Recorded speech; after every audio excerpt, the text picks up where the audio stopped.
Okay, so we will do Greek theater today. Now, as a society, every society has a problem. The problem is, how do we organize the thinking of the people within our society? Okay, how do you create an identity? And in modern society, there are three institutions that create a collective identity for society. Okay, so the first would be what? Exactly, thank you. Schools, right? So public schools, you're here to learn about the history of China. You're here to learn about the politics of China, right? And the idea is to make everyone think alike or have the same basic knowledge and worldview, okay? What's another institution that does this in society? The media, right? Okay, so mass media. So when you turn on the TV, when you read a Chinese newspaper, it's presenting a particular worldview. And when you absorb this worldview, you become more Chinese, right? And what's the last institution that helped us form a collective identity in China?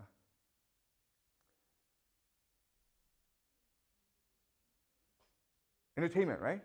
Mass culture. This includes, TV shows. This includes movies, okay? This includes books. Does that make sense? So through these three institutions, societies can create a national identity. And depending on your society, you create a different worldview, right? So in America, Americans would want to create an individualistic identity, whereas in China, we want to create a collectivist identity, okay? So what I will show you today is Greek society, Athenian society, was doing the same thing, okay? But it was doing it through theater.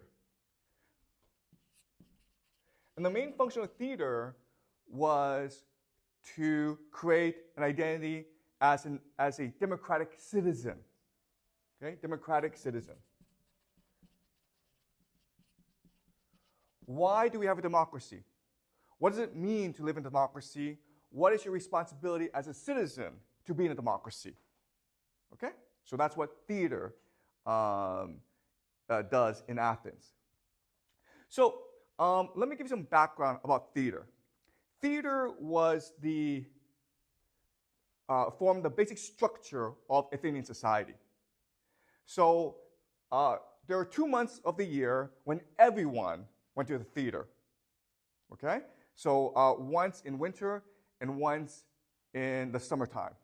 And they were called the festival of Dionysius. Okay? Dionysius was the god, the Greek god of the theater, of art, of music, of sex, of wine. And so the festival of Dionysius, there were religious elements to it, but it was mainly about watching theater. And through the process of watching theater, Athenians created a national identity that they all believed in. Okay? So this happened twice a year for 1 month. And it was free for everyone. So it's the rich who paid for all the plays to be performed. And that's how the rich, the aristocratic families, won favor from the people. In fact, Athenians considered going to theater the greatest birthright of being an Athenian. Okay? That was the privilege and the right of being an Athenian. It was the highest honor in Athens to participate in the festival as a playwright. And every festival, there'd be two competitors, okay? And they were called the protagonist, okay, and the antagonist. So today, we know the protagonist means the hero of a novel. The antagonist means the villain of a novel. But back then, all this meant was you were the first competitor, and then the antagonist was the second competitor, okay? And the entire point of theater was to promote democracy in Athens. And they did that through many mechanisms. First of all, whoever won the festival was decided by popular vote. Okay? The entire process of theater was democratic. So there are no professional actors in Athens. People were selected from the community to act out the play. And everyone participated in watching the play. In fact, the largest amphitheater, these are all outdoor theaters in Athens, could hold 10,000 people, okay? 10 to 15,000 people. The maximum population of Athens was 50,000 people, okay? So this is a huge community event that brought everyone together, and they loved the theater. The three most famous playwrights in Athens at that time were Aeschylus, Sophocles, and Euripides, okay? And these were really playwrights, poets, but they were first and foremost prophets of democracy. They were teachers of democracy who told the Athenian people, why do we have democracy? Why is democracy good? And how should we protect and promote our democracy? All right? So in their plays, the very heart and soul of their plays was about the promotion of democracy in Athens. And these three were the most admired of all the playwrights. Everyone at that time wanted to be a playwright because that was the highest honor in Athens, okay? So to win first place at the Festival of Dionysia is like winning the Nobel Prize in physics today, okay? So what I will do now is go over the most famous plays so we can understand how they promoted democracy through their artwork. But are there any questions so far before I continue? Yeah, you mentioned like the theater can kind of like there could be like 10,000 people there. Yes, it's an amphitheater. Yeah, then how do they broadcast the sound? Like how can they make sure that everybody hears what the playwright says? Because there's no broadcast. Okay, so that's a great question about acoustics. We call this acoustics. So how the theater was designed was like this, okay? You had the stage, and then the theater was designed like this, like an oval, okay? So in other words, the sound was captured in like a cavern in a cave. So there was resonance. But obviously, you were required to shout out the words slowly so everyone can hear, okay? That's the first thing. Second thing is, these plays were so popular, everyone memorized the lines. Do you understand? So they already knew the content of the plays, but they wanted to participate in the community aspect of the play. Does that make sense? So the two things is, the theater was designed in a way so that sound traveled very freely in the theater so everyone can hear, but also everyone memorized the lines anyway. Okay? Does that make sense? Okay, great question. All right, any more questions before I continue? All right, so let's talk about Aeschylus, okay? Because he was really the first of the major playwrights. And he wrote a play called Oresteia. And I will explain to you the plot of the Oresteia before I explain to you the meaning and the interpretation of the play, okay?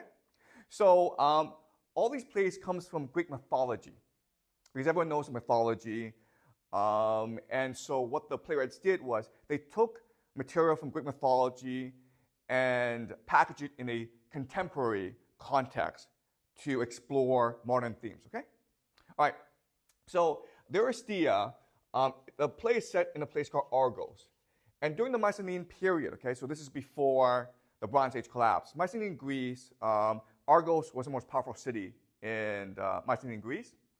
And when the king died, he left the throne to his eldest son named Athenians, okay?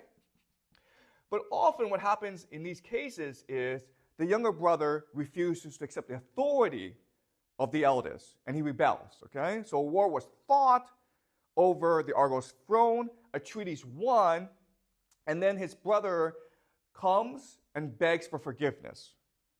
And Athenians, being the king, says, "You're my brother. I want to show I'm a benevolent king, so I will forgive you.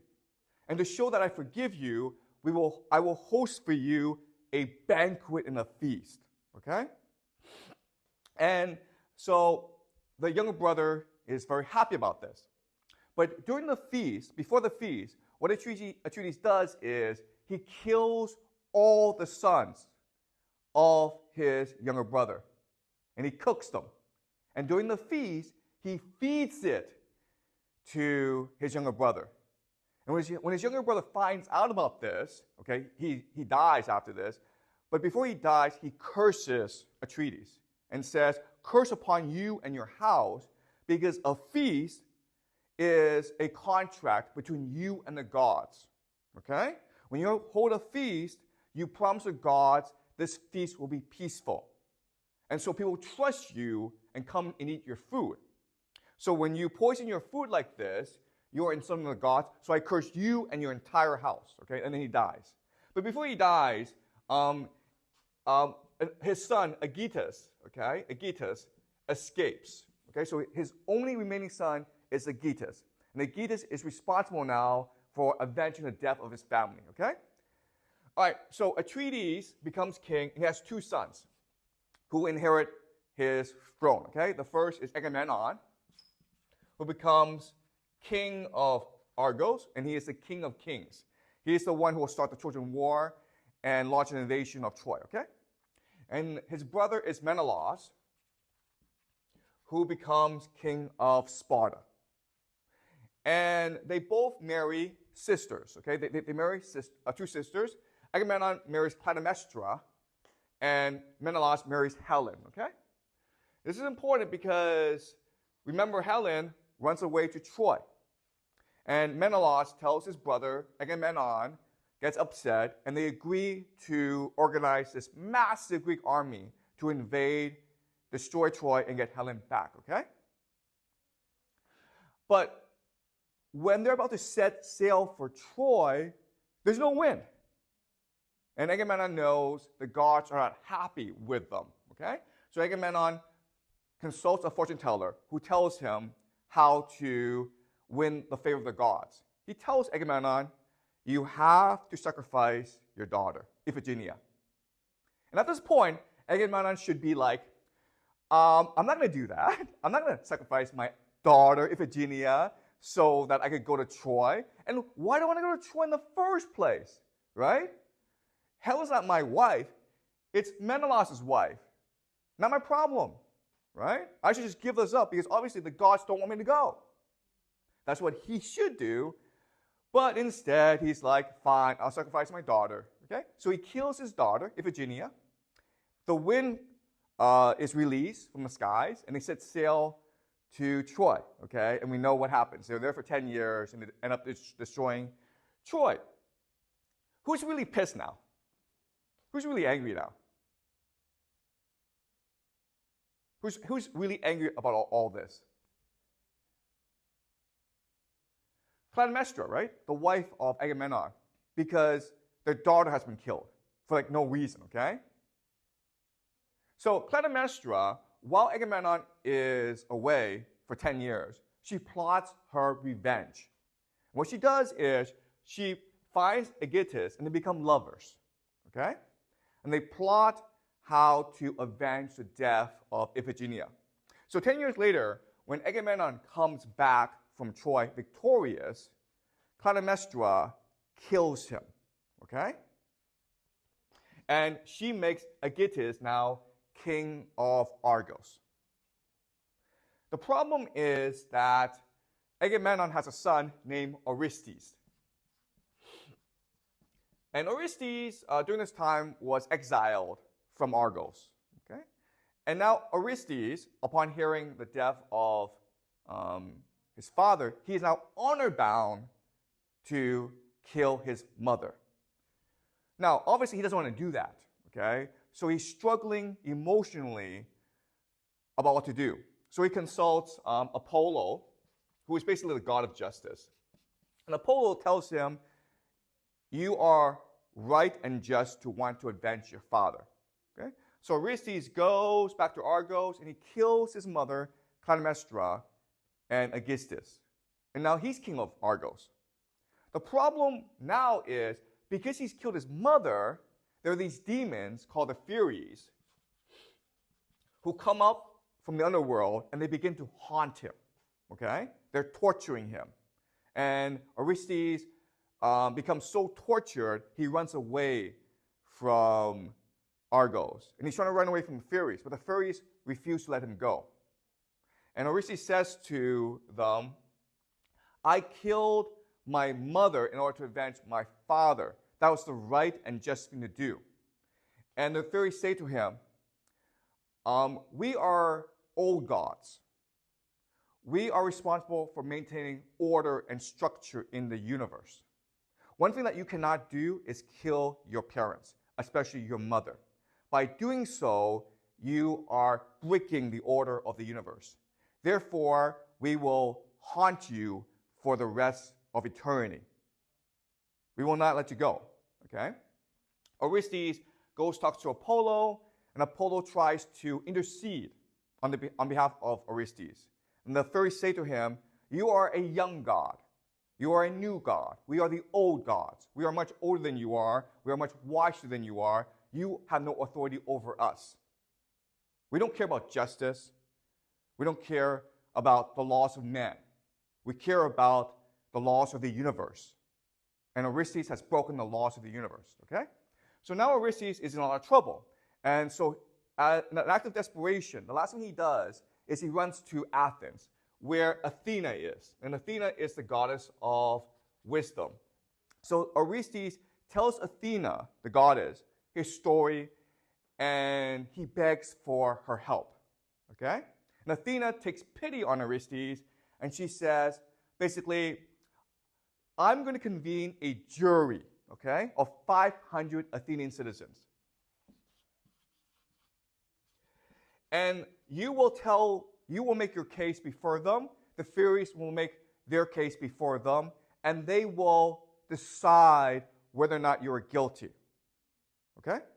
So both Orestes and the Furies make their case, and morally speaking, both cases are compelling. Okay? Right? Because even though Clytemnestra killed Agamemnon, the fact of the matter is Agamemnon was an asshole. Right? Agamemnon killed their daughter for no particular reason. And then he went off to Troy and killed a lot of people for no reason as well. Okay? So both cases were very strong. And so at the end of the day, 250 Athenians decided Orestes was guilty. 250 decided he was innocent. Okay? So it's what we call a hung jury. Okay? It was divided evenly. So what then happens now is Athena comes in and says that because you are deadlocked, I will be the deciding vote. I vote in favor of Orestes. Okay? So now Orestes is free to go home and live his life in peace. Now the Furies say to her, no. We don't accept your laws, Athena. Okay? And then Athena says to them, fine, you guys, I'll make you a deal. Okay? Right now, you're demons, and everyone fears and hates you. But I will now make you stand for justice, truth, and righteousness so that we, the Athenian people, will worship you and admire you. Okay? And the Furies say, okay, that's a pretty good deal. Okay? So the Furies accept this deal, and Orestes is allowed to go home, and the story ends. Okay? Does that make sense? So that's a story. So what's the relevance of this story? Well, for Athens, it tells them where democracy comes from. Okay, right? Athena, the goddess herself, gave democracy to Athens. Right? But it also tells them what a tremendous gift this is. Because by giving the Athenian people democracy, it basically gave them the power of gods, right? Because when you have these 500 jurors, each of them has the same power and authority of the god Athena herself. Athena can only cast one vote, right? Okay? And so what this is telling the Athenian people is the gods gave you democracy, honor them by taking it very seriously. Okay? When you vote, do so very seriously. Because when you vote in a good way, meaning you've thought very clearly over your decision, then you bring justice, and truth and righteousness into the world. Okay? Does that make sense? And that's why I say Aeschylus is a prophet of democracy. Because through this play, he is telling the Athenian people where democracy comes from, what's important, and what they can do to ensure democracy stays in Athens. Okay? Any questions so far about this? All right? Okay, let's move on to Sophocles, okay? So Sophocles wrote many plays. His most famous is the Oedipus trilogy, okay? Oedipus trilogy. Now, you may have heard of the Oedipus trilogy, but I will summarize the story for you, okay? So what happened is, in the city of Thebes, a king and his wife, they have a young son. And as is the custom at that time, they go see a fortune teller. And the fortune teller tells them, your son is going to kill you, the father, and marry the mother. And the king freaks out, and he's like, I don't want that. So he orders his soldier to go out and kill the baby. Okay? And the soldier takes the baby, and again, it's just a baby, like maybe a few days, a few weeks old. He goes out in the woods. And he's supposed to kill the baby. But he's a soldier, and he feels it'll be dishonorable to kill a baby. So what he does is he just leaves the baby in the woods and runs away, thinking maybe the wolves will come and eat the baby, okay? Instead, a shepherd from another city comes and finds the baby, and he takes care of the baby, okay? He goes home. In the city, the king and the queen have no child. They have no son. They have no heir, okay? So the shepherd presents the baby to the king, and the king names him Oedipus. And Oedipus grows up to be a very strong, very noble, very handsome young man. When he is of age, he goes and talks to a fortune teller. And the fortune teller tells him, I am sorry, but you are cursed. You are cursed to kill your father and marry your mother. So Oedipus freaks out and says, I don't want to do that. I don't want to kill my parents who love me. So he runs away from his city, okay? And he's going to Thebes. And on the way to Thebes, he gets in an argument with an old man and his friends. And he kills all of them, okay? And this old man happens to be his real father, the king of Thebes. He goes into Thebes, and everyone's crying. And Oedipus asks what the problem is. And the citizens there tell him, well, our king is dead, and also there's a sphinx, an evil demon who is haunting us, okay? So Oedipus volunteers to challenge the sphinx to a duel. And the sphinx asks Oedipus a riddle. If Oedipus can get it right, the sphinx will go away. But if Oedipus gets it wrong, then the sphinx will eat Oedipus, okay? And the riddle is, what walks in the morning with 4 legs, what walks in the afternoon with 2 legs, and then what walks in the evening with 3 legs? And the answer is, man, okay? So it's a very famous riddle. Oedipus gets it right, and the sphinx loses, and he flies away, okay? The people of Thebes are so thankful, they make him king of Thebes. If you're king of Thebes, you marry the queen of Thebes, okay? So he's done this. He's married his mother, and he killed his father, okay? 20 years later, there's a plague in Thebes. And Oedipus, now the king, knows that somehow he's angered the gods. So he talks to a fortune teller, and the fortune teller tells him, well, the gods are angry at you because you've killed your father and you've married your mother and you've had children with your mother, okay? So all your children are products of incest. So the gods are angry at you. So what Oedipus does is he blinds himself and he exiles himself, okay, to die somewhere else, okay? Now, the problem now is who inherits the throne. So his eldest son is supposed to inherit the throne, But he has another son named Polynices, who rebels, and he fights for the throne. The two brothers kill themselves in battle. Okay? They kill themselves fighting each other. And now Creon, who is the brother to the dead queen, the queen has killed herself, okay? He now inherits the throne, okay? And the first thing he does is announce that the dead king will be given a state funeral, okay? We will honor him. But Polynices, who rebelled against the king and who caused all this suffering and misery in the world, he will not be given a funeral. He will not be buried. And the reason why is Greeks believe that only by burying the dead can they find peace in the afterworld, okay? So it's a very serious thing not to bury the dead. Antigone, who is the daughter of Oedipus and the sister of Polynices, she finds out about this, and she thinks this is unjust. Polynices has done a lot of bad things, but no one deserves this, okay? So she secretly buries Polynices. Creon finds out and demands Antigone to be arrested.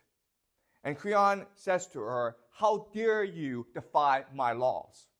How dare you disrespect my orders?"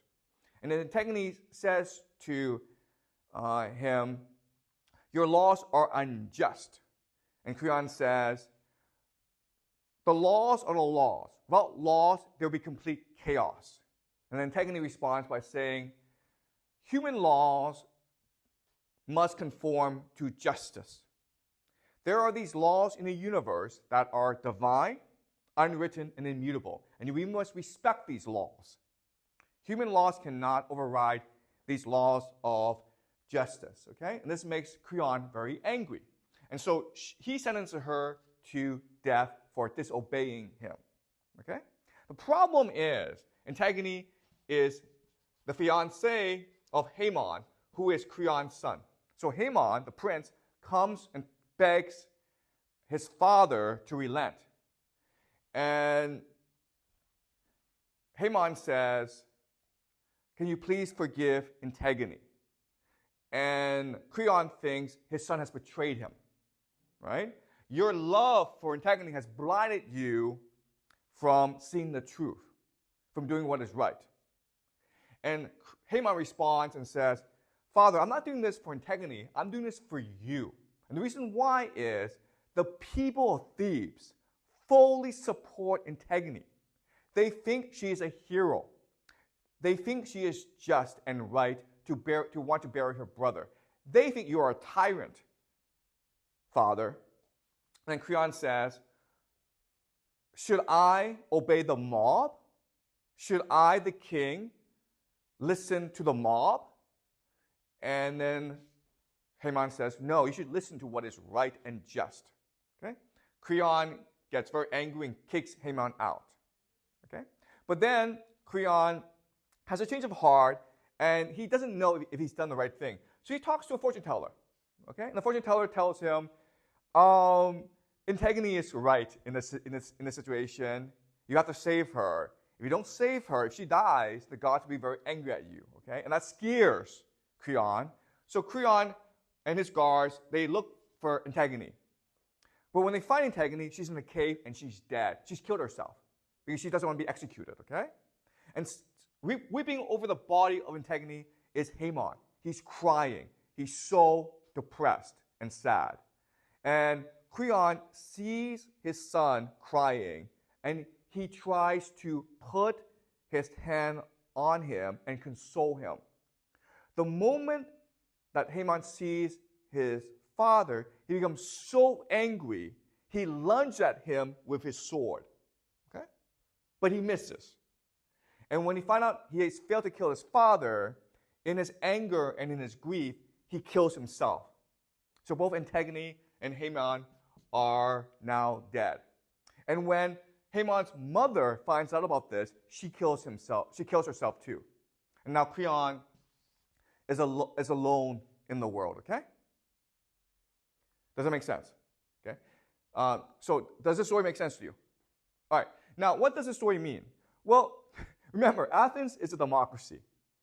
And so this is a message that's very much anti-king, right? Like, let's not have a king because kings do stupid things. And why do kings do stupid things? Because of hubris. The problem with kings, with monarchy, with power is people develop hubris, arrogance, right? Violent, excessive arrogance. And that makes them do stupid things, like refuse to listen to what is right and good and just. That's why kingship is a bad thing. That's why we Athenians have democracy and not a king. Okay, so that's the first message. The second message is basically the world works when the old give way to the young. Okay? The old must always listen to the young. So remember that in the Oresteia, the play ends with the Furies, the old gods, giving way to the new gods who bring justice into the world. Okay? The Oedipus trilogy ends in tragedy because the old king refuses to give way to young people. Okay? So the other message is society works. There is truth and justice in the world when the old give way to the young. Okay? So those are the two main messages of this play. Any questions so far before I move on? Well, why would everyone trust the fortune tellers? Oh, that's a great question. Why do people trust the fortune tellers? Because remember, everyone's religious. So the fortune tellers speak on behalf of the gods. Okay? They're called seers or prophets. Or divinators, okay? So their job, what makes them special is they're able to interpret the will of the gods. And that's why the kings listen to them, okay? And remember, this is, for most of human history, humans were extremely religious people, including the Greeks. The Greeks were especially incredibly religious, okay? Does that make sense? Yeah. All right. Okay, any more questions before I move on? All right, let's talk about Euripides, okay? And Euripides he's the youngest of these three, and he was the least prized or the least respected in Athens when he was alive, okay? And the reason why is, as you can see, the Oresteia and the Oedipus Rex trilogy, they celebrate Athenian democracy. But Euripides, he criticized Athenian democracy. All right, so the example is in 415 BCE, and this is the height of the Peloponnesian War, okay? He put on a play called Trojan Woman. And this play is about the aftermath of the Trojan War. So at the end of the Trojan War, all the Trojan men are killed, right? And the custom is to enslave the Trojan woman.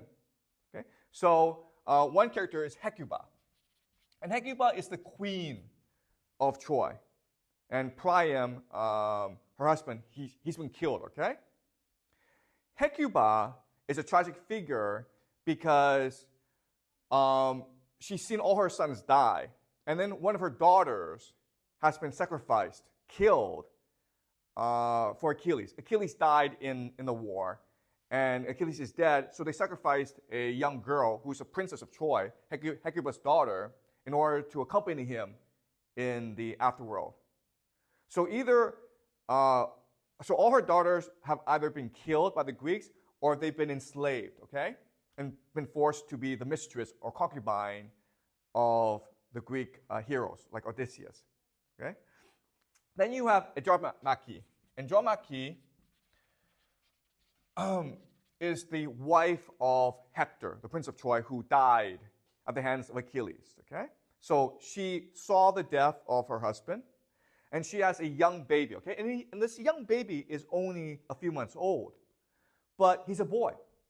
And the law at that time is all boys must be killed because the Greeks fear if he goes up and he's the son of Hector, right, he might want revenge, okay?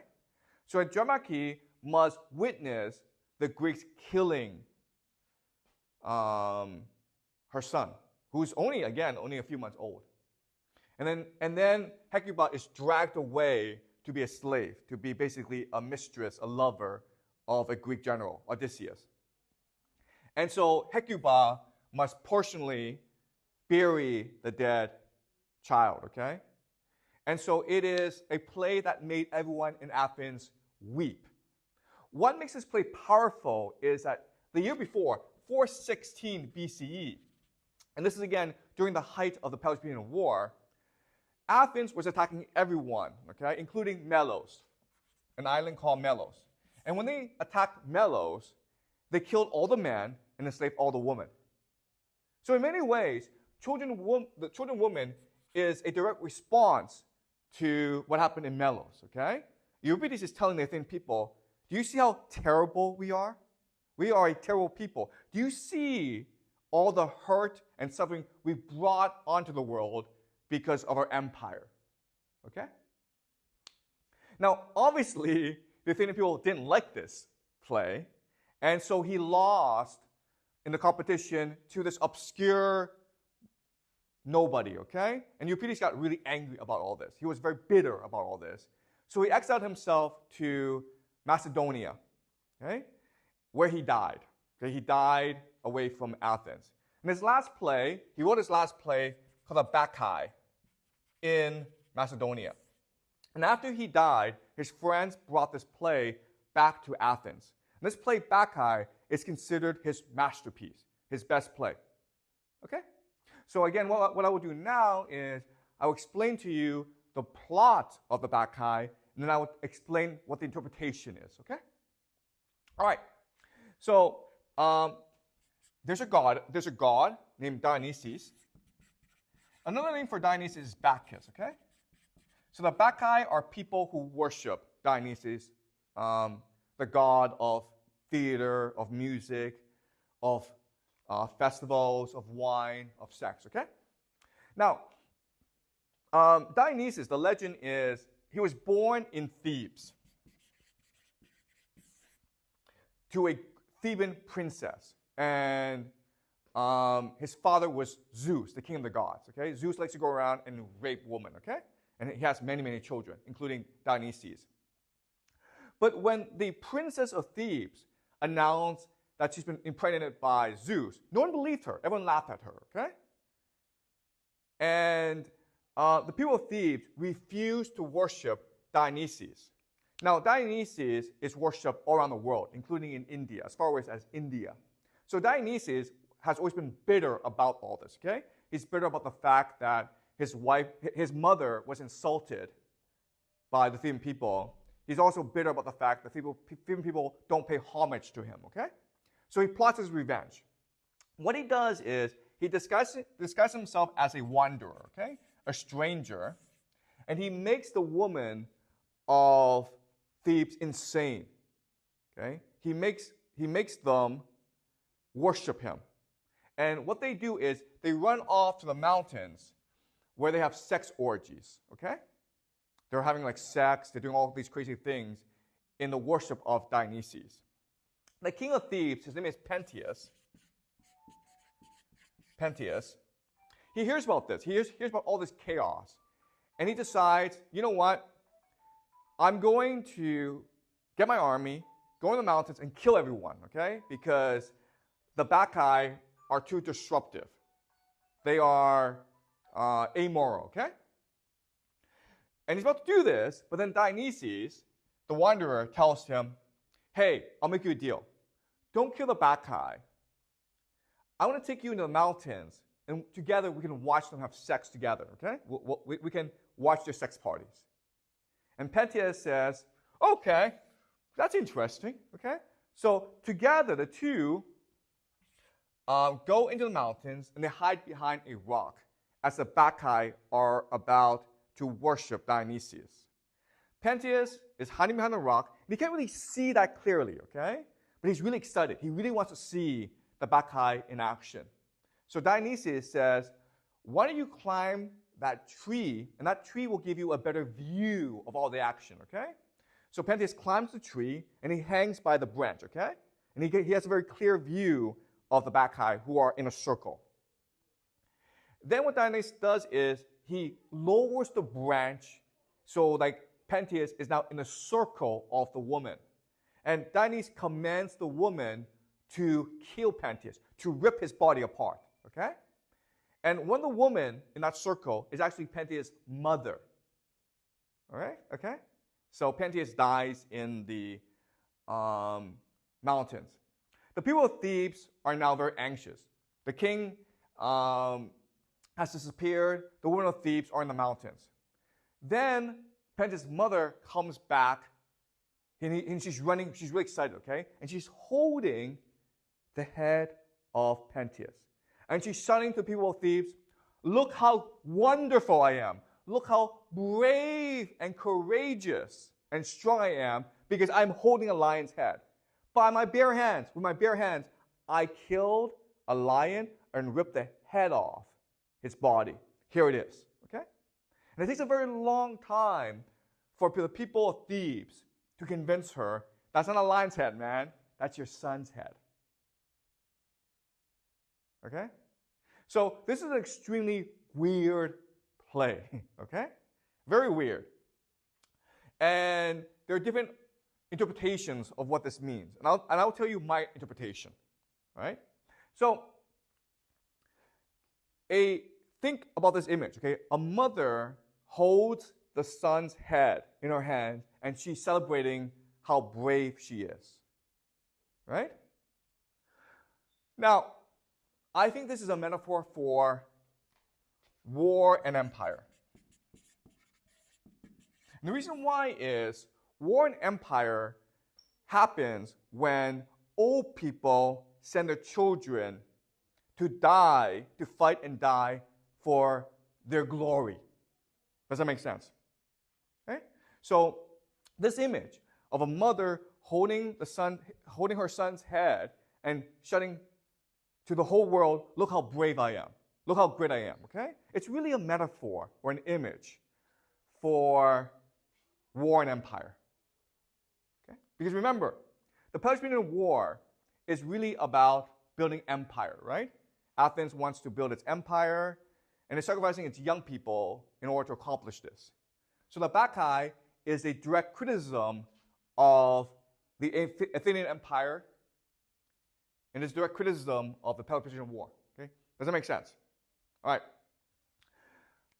So some further evidence to support this interpretation is in 431 BCE, the Peloponnesian War between Sparta and Athens started.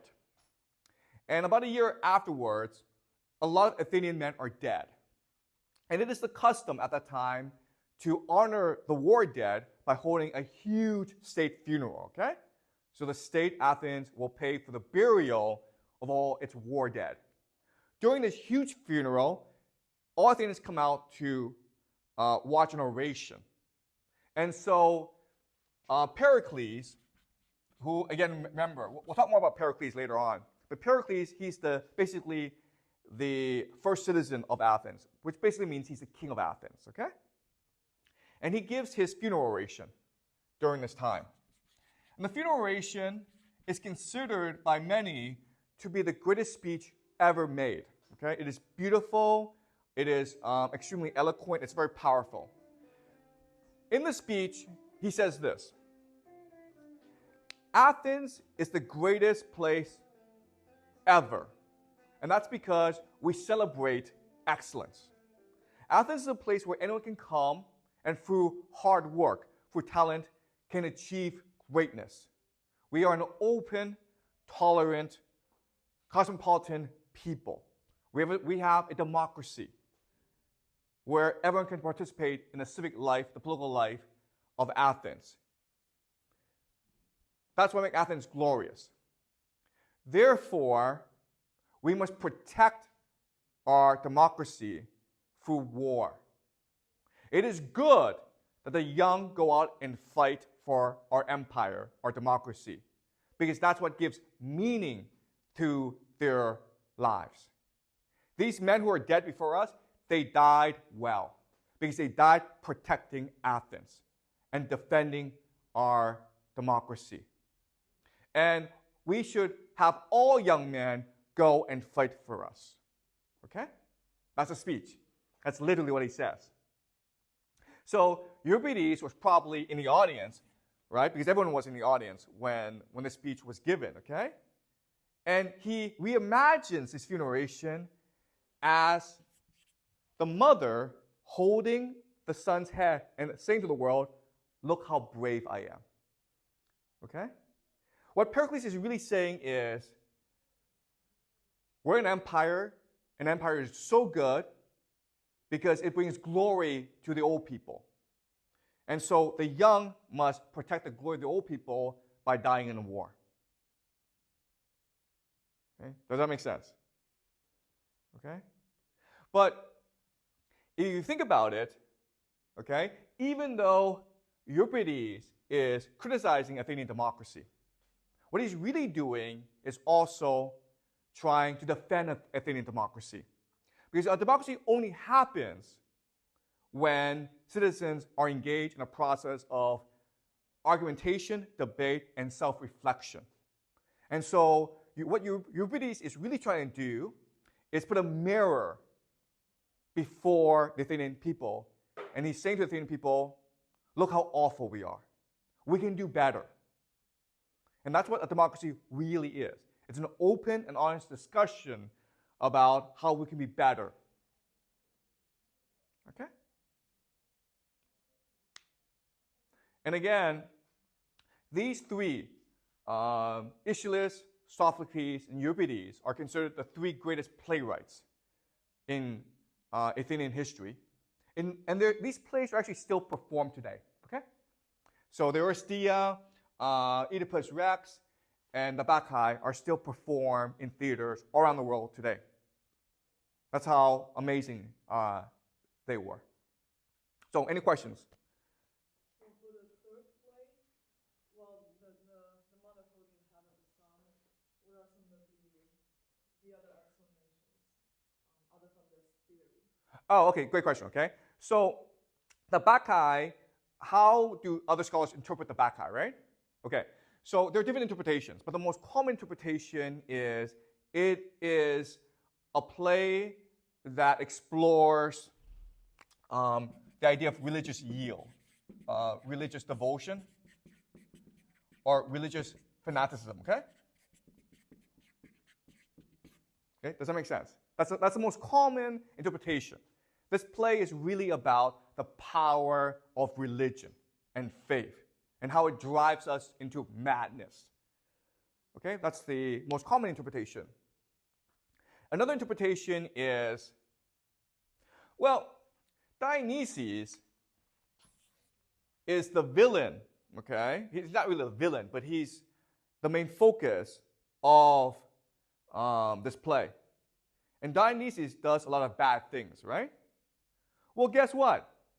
For most of his life, Euripides was participating in the festival of Dionysus, hoping to win first place, right? To be the protagonist, to win first place. But most of the times, he lost because he kept on offending the Athenian people, right?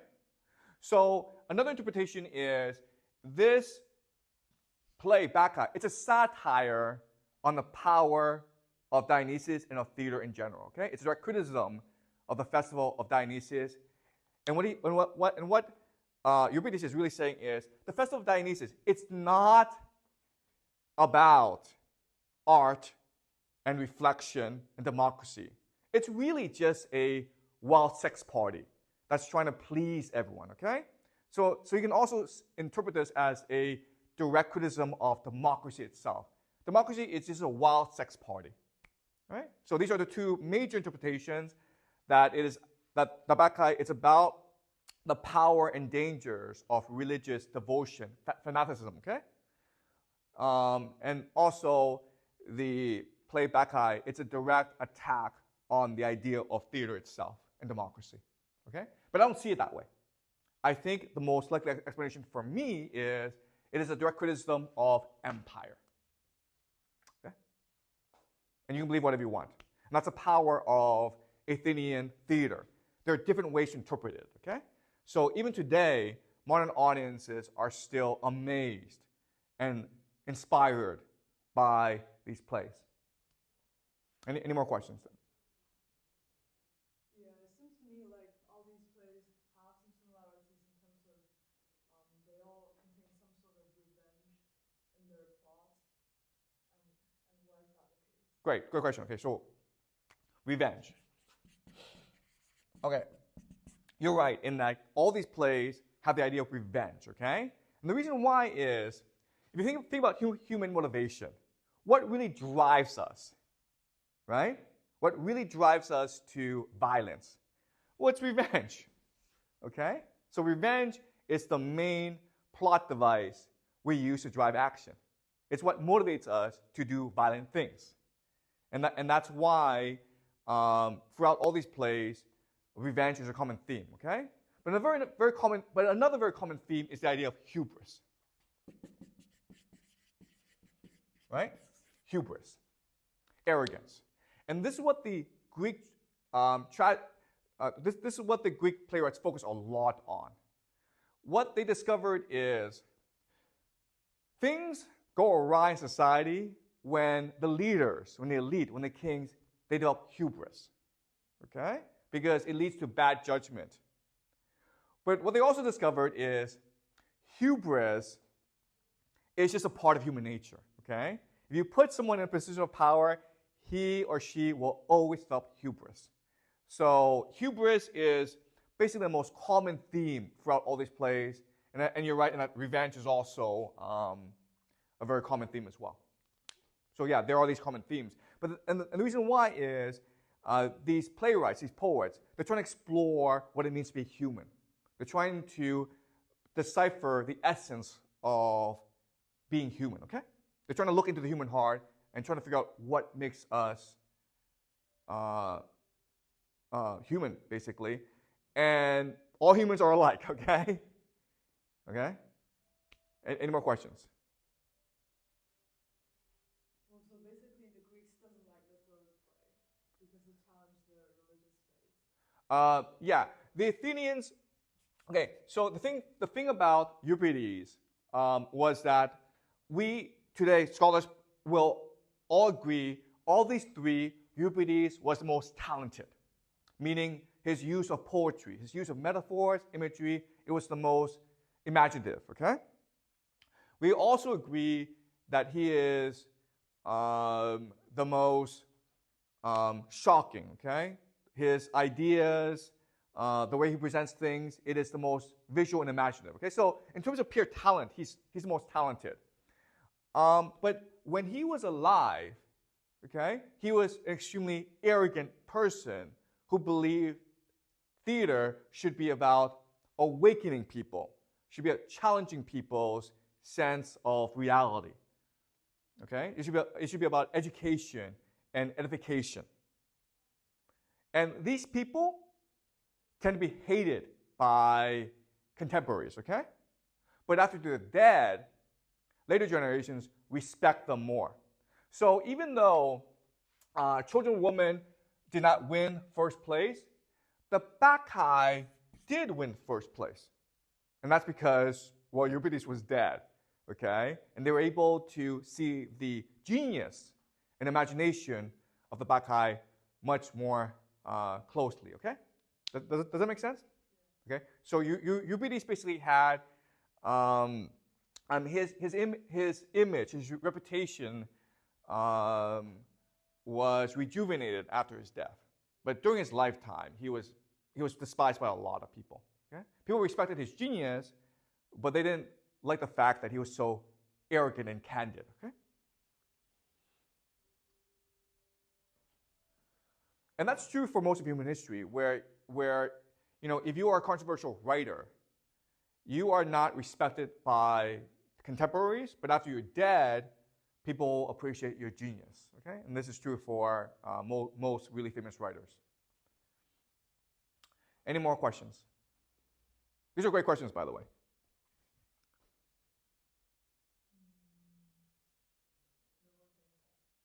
Okay, great. So next class we will do Socrates and Plato, okay?